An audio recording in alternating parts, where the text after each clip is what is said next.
Hello les amis de la boîte. Allez, ici on se retrouve au QG. Donc qui dit QG dit à Stellantis. On va faire aller un peu mes beaux petits véhicules, hein. 2S, 3S, un 2 roues motrices et un 4 roues motrices. Et je vais vous parler un petit peu de ceux-là, hein, parce que ça fait déjà un peu plus d'un an que je les ai. Et donc retour des choses sur les deux petits. Allez, on va commencer par celui-ci, le Jump Shot. Alors, en premier, on va parler de la carreau.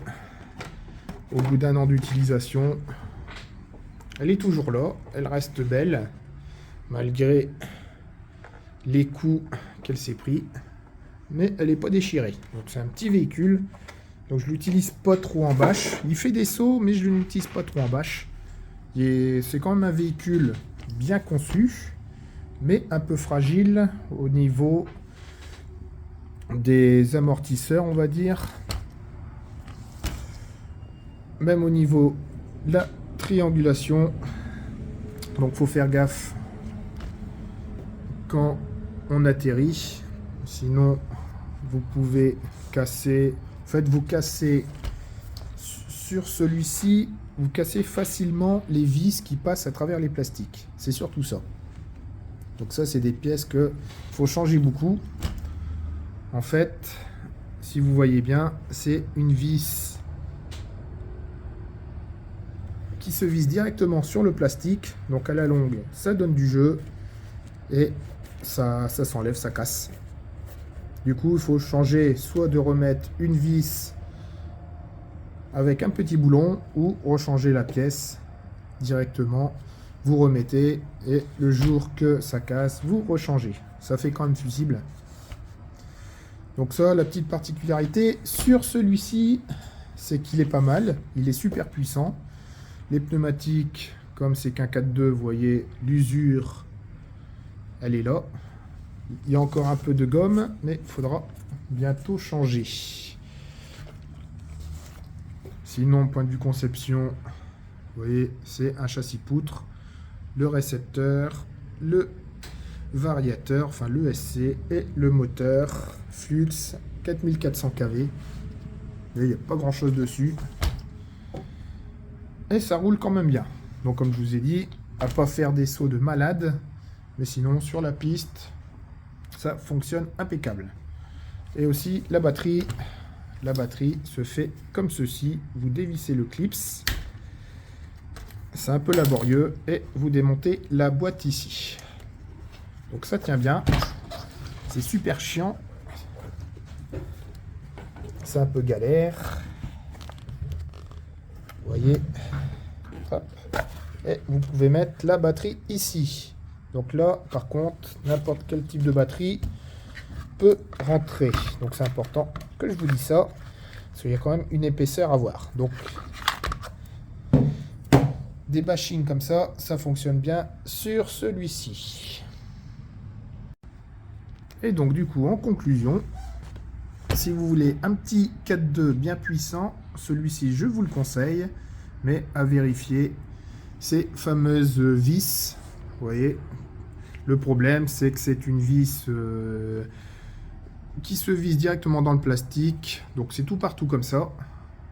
Il n'y a pas de petites vis avec boulon. C'est vraiment des vis qui se vissent tout de suite dedans. À la longue, ça prend du jeu et vous pouvez perdre les pièces.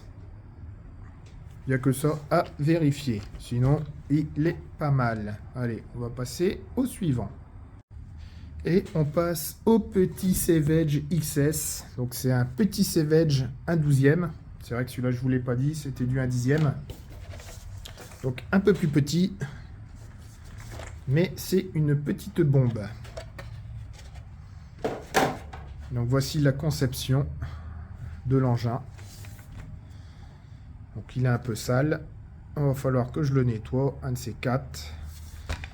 Alors pour travailler sur ce type d'engin, il faut un peu s'y connaître quand même parce que tout est compacté. Vous voyez sur celui-là, c'est vrai que je ne l'ai pas dit. Si vous voulez travailler sur le moteur, c'est comme ceci. Donc c'est exactement par contre la même électro pour l'un comme pour l'autre. Mais l'accessibilité sur celui-ci c'est beaucoup plus chiant.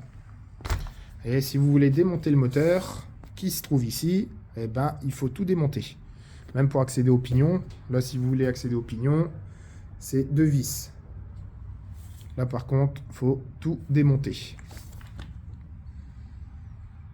Mais sinon, il roule du feu de Dieu. Pour l'instant, j'ai rien cassé dessus, sauf perdu des petites pièces. Et en plus, c'est des petites pièces à la gomme. C'est les pièces, je sais pas si on peut les voir, hein, c'est tellement compacté dedans. Ah bah si, ça y est, on va le voir ici. Vous voyez, au niveau... Alors, je vais tourner un peu, voilà. Au niveau des petits cardans, je perds souvent les petites goupilles. En fait, c'est des petites vis qui traversent tout. Je sais pas si vous voyez, c'est des petites vis qui traversent tout le cardan. Et je les perds beaucoup.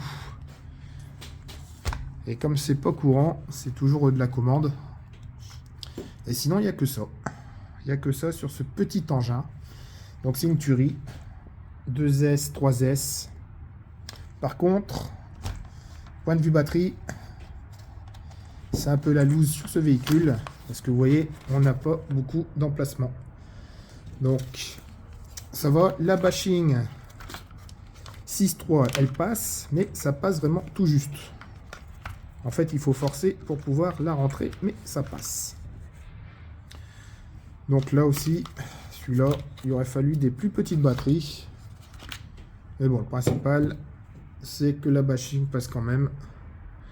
Il y en a les 3 dedans, mais c'est bon. Et en 3S, c'est pareil. Donc comme c'est du 2S, là en 3S, il faut vraiment faire attention à l'espace. Allez. Donc celui-ci aussi, pareil. C'est pour le prix, c'est kiff-kiff. Il est plus petit, mais il est plus joueur. Donc c'est vraiment celui-là à conseiller plus que l'autre. Mais si vous arrivez à avoir les deux, c'est aussi bien. Surtout qu'ils ont fait la nouvelle version du petit Savage. Donc c'est la même que celle-ci, mais ils ont changé la carreau. Donc voilà. Allez, ce petit tour du châssis est fini. Hein. Ouais, j'ai pas grand-chose à vous dire, hein, je vous dis. Celui-là, depuis le temps que je l'ai, j'ai juste perdu des vis. Et lui, par contre, depuis le temps que je l'ai, c'est les vis d'ici, enfin, un peu tout partout, qui prennent du jeu, et ça s'en va. Donc là, bon petit véhicule, aussi à conseiller. Bon, allez, sur ce, je vous laisse là, et on va rouler un petit peu.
This is the beginning.